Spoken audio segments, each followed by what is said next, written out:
relation, l'écoute à l'autre, c'est intéressant. Et par contre, trouver une force qui ne soit pas une force brutale, ça c'est assez, je trouve ça assez énigmatique, un peu passionnant, c'est surtout ça qui m'intéresse d'ailleurs.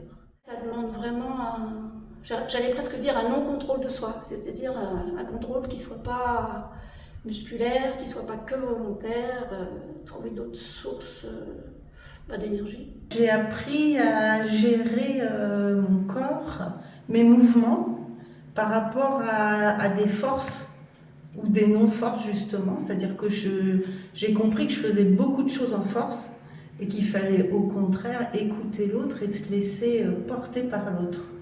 Et donc ça a été plus un échange, j'ai appris à échanger et pas à forcer. Le travail à deux, on a l'impression que c'est du combat et en fait c'est un lâcher-prise et une douceur extrême. Plus on est dur, mais on arrive en fait. On s'écoute et on écoute beaucoup l'autre aussi.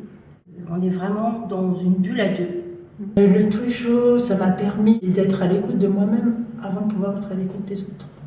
Il y a des jours où ça va bien marcher et il y a des jours où ça va bloquer. Et c'est parce qu'il y a une autre dimension à côté qui fait que ce jour-là, la connexion s'est peut-être pas faite. Et c'était peut-être un jour où moi, j'étais pas OK pour faire cette pratique-là avec cette personne-là.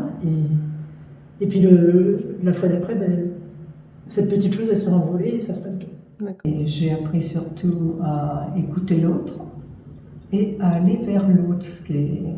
C'est la partie qui était la plus intéressante et une découverte finalement, parce que j'ai un peu tendance à avoir une certaine retenue pour aller vers les autres. Ça m'a donné une sorte de décontraction. On est très au-delà de la pratique physique en fait. On sent qu'on rejoint une philosophie et les mouvements, on sent que ça attrait à quelque chose et c'est assez agréable. La relation juste qui se joue aussi sur le physique, ou être soi, ou sentir l'autre tel qu'il est, ça a évidemment des résonances. Ça apprend dans la vie quotidienne à plus s'écouter ou apprendre à écouter son énergie intérieure et celle de l'autre.